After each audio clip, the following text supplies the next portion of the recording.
अस्सलाम वालेकुम वीवर्स, मैं आपके सामने आपका होस्ट अली रज़ा आपके सामने हाजिर हूँ। आप देख रहे हैं मेरा चैनल एक्सपोज हब टीवी। जैसा कि आप जानते हैं कि पाकिस्तान में महंगाई दिन ब दिन बढ़ती जा रही है। बहुत सारे गरीब लोग जो कि सामने आ रहे हैं किसी ना किसी मजबूरी में, किसी ना किसी परेशानी में। हमें अक्सर लोग रोड पे भी मांगते हुए नज़र आते हैं, कोई बेघर नज़र आते हैं, कोई सड़कों पे, कोई हवेली में, कोई फसलों में हमें सोता हुआ नज़र आ रहा है। पता चलता है कि पाकिस्तान इस वक्त जिन कंडीशन से, जिन हालात से गुजर है, जो गुरबा लोग हैं वो और ज़्यादा गरीब होते जा रहे हैं। इसी तरह का एक वाक़या पेश आता है मुल्तान की सरजमीन पे। एक गरीब वालिद जो कि 25 साल अपने बेटे दानिश की मैयत को बग़ैर कफन के कब्रिस्तान में दफन करने के लिए ले आता है।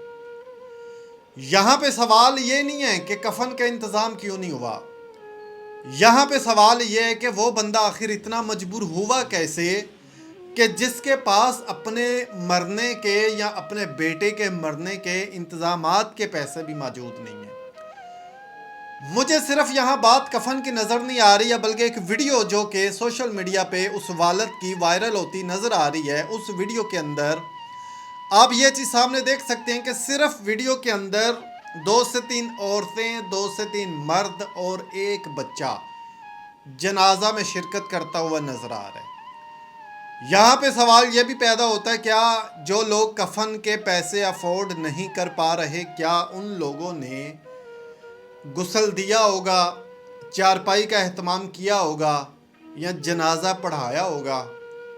मुझे नहीं लगता।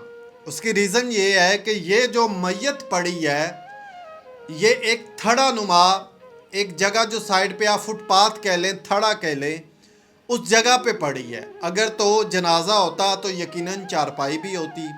अगर चारपाई होती तो ये जो मैयत है ये चारपाई के अंदर भी होती। मुझे ये लग रहा है कि ये जो दानिश नामी जो लड़का, नौजवान जिसकी मैयत पड़ी है, इसको शायद के ना बेचारे को कफन नसीब हुआ, ना जनाजा नसीब हुआ, ना जनाजे में लोगों का कंधा नसीब हुआ। यहाँ तो मुझे नहीं लग रहा कि 4 मर्द भी मौजूद हों। एक बाप है, एक और है, कोई लड़का है। कैसे ये लेके आए होंगे? मैयत का वज़न ज़्यादा हो जाता है मरने के बाद। तो सवाल ये पैदा होता है, वो तो गरीब थे। तहकीकात की जाती है, लोहारी गेट की पुलिस को जब इतला मिलती है वो पहुंचती है। तहकीकात करने के बाद पता चलता है कि वाकई ये जो फैमिली है ये शदीद माली बुहरान का शिकार है, काफ़ी सारे कर्ज़ों में डूब चुकी है। अब सोचिए, मरने वाला मर गया, मोहल्ले में पता भी चल गया होगा, गली में भी पता चल गया होगा, क्या कोई एक भी ऐसा फ़र्द नहीं था जो इनके कफन का इंतज़ाम कर सकता? कोई एक भी घर वाला ऐसा नहीं था जो इनके लिए एक देग चने के चावल का इंतज़ाम कर सके? परदेसी और गरीब लोग होते हैं अक्सर, इनके भी कोई शायद रिश्तेदार होंगे, लेकिन इसी वजह से ना बुलाया होगा कि खाने का इंतज़ाम नहीं कर सकते। उन 2 लोगों ने मैयत को उठाया और कब्रिस्तान में ले आए। मौका पे जब देखा कि शायद उनको कब्र की जगह भी नहीं मिल रही, क्योंकि इतलात के मुताबिक पता चला है कि मुल्तान के बहुत सारे कब्रिस्तान ऐसे हैं जहां पर 40 से 50 हज़ार रुपये तदफीन के भी लिए जाते हैं, कब्र की जगह के भी लिए जाते हैं। आज के दौर के अंदर मुझे ये लगता है एक बंदे का जीना तो मुश्किल है ही, लेकिन मरना उससे भी ज़्यादा मुश्किल है। मरने के लिए भी उसको कम से कम 2 लाख रुपया चाहिए, फिर वो मरे। 50,000 के लिए कब्र का इंतज़ाम, 10,000 कफन का इंतज़ाम, गुस्ल का इंतज़ाम, तदफीन कब्र निकालने के लिए 10-15 हज़ार दो, फिर खाने का इंतज़ाम। ना जाने मरना इतना मुश्किल हम लोगों ने क्यों कर दिया है। पहले तो सुना जाता था जी, कोई बंदा अगर फौत होता है तो उसके हमसाए, मोहल्लेदार, रिश्तेदार, ससुराली कोई ना कोई उसके मरने पे इंतज़ामात करते थे ताकि जिनका बेटा या बेटी या वालिदैन में से कोई इस दुनिया से चला गया उसको परेशानी मज़ीद ना लेनी पड़े। ये इंतज़ामात की वो सब बांट लेते थे। लेकिन आज बहुत दुख हुआ है, अफसोस के साथ इस न्यूज़ को आपके सामने पहुंचा रहा हूँ, इस अपडेट को, कि 25 साला नौजवान दानिश जिसका नाम है, मुल्तान की सरजमीन पे यह वाकया पेश आता है। यह वीडियो आप देख सकते हैं कि उसका बाप कितना बेबस नजर आ रहा है। वो बेचारा कह रहा है कि अपनी मौत खुद मर गया है। मतलब कि वो कितने गरीब होंगे कि जिनके जनाजे पे 4 लोग कंधा देने भी नहीं आ सके।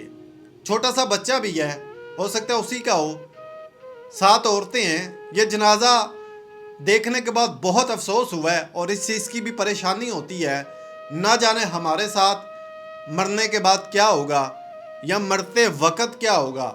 हमारे हालात इस कदर नासाज हो चुके हैं कि हम जीते हुए भी रोते हैं। हॉस्पिटल्स में चले जाते हैं, अगर बीमार हो जाते हैं वहाँ भी हमें ट्रीटमेंट इलाज वो नहीं मिलता है। आखिरकार घर आके आखिरी सांसें जो बंदा पूरी कर रहा होता है, फिर उसको यही परेशानी लगी होती है कि मुझे कब्र में जगह मिलेगी नहीं मिलेगी, पैसे हैं नहीं है। तो खैर अल्लाह पाक से दुआ है कि अल्लाह पाक ये दानिश नामी जो लड़का है इसकी मगफरत फरमाए और इसकी फैमिली के लिए आसानियाँ पैदा करे। फिलवक़्त तो ज़राए के मुताबिक ये भी रिपोर्ट मिली है कि लोहारी गेट की जो पुलिस थी वो पहुंची मौका पे और उन्होंने इनके तदफीन का इंतज़ाम किए, इनके लिए कफन का भी इंतज़ाम किया। और अफसोस की बात यह है कि ये 25 साला दानिश की मैयत जो है वो एक मोटी जो दरी होती है ना, दरी जो कारपेट कह लें, कलीन कह लें, दरी कह लें पंजाबी में, वो उसके अंदर लिपटी हुई है। एक सादा चादर भी नहीं है, वो इतनी मोटी जो होती है। इतनी गर्मी के अंदर उस मैयत को जब लपेटा गया है, उठाने में भी दिक्कत हुई होगी। लेकिन पुलिस वालों के इस कदम को सुराहा सब ने, हम भी उनको अप्रिशिएट करते हैं। लेकिन अफसोस इस बात का है कि नौबत यहाँ तक नहीं आनी चाहिए थी कब्रिस्तान लेके आने तक, बल्कि मोहल्ले में कोई तो ऐसा घर होगा जो 3 टाइम खाना खाते होंगे, जो चिकन भी खाते होंगे, मटन भी खाते होंगे। अगर वो इस गरीब बेटे के लिए कफन का इंतज़ाम कर देते, एक दिन के खाने के पैसे हैं, तो क्या चला जाता। इस तरह से उनके वालिद की तजलील ना होती पूरे सोशल मीडिया पे। अभी भी आपको मैसेज पहुंचाने का मकसद ये है कि इन हालातों के अंदर अपने इर्द गिर्द नज़र रखा करें। अगर आपके मोहल्ले में कोई फौतगी हो जाए ना, कोई गरीब बंदा हो, तो उसके घर चले जाया करो, छुपके से उसको साइड पे करके पूछ लिया करो कि किसी चीज़ की ज़रूरत है तो हम हाजिर हैं। इतने से उनका बोझ भी कम हो जाएगा और उनको हौसला अफजाई भी मिल जाएगी इस मुश्किल टाइम पे। खैर मिलेंगे नेक्स्ट वीडियो में, तब तक के लिए अपने मेज़बान अली रज़ा को इजाज़त दीजिए।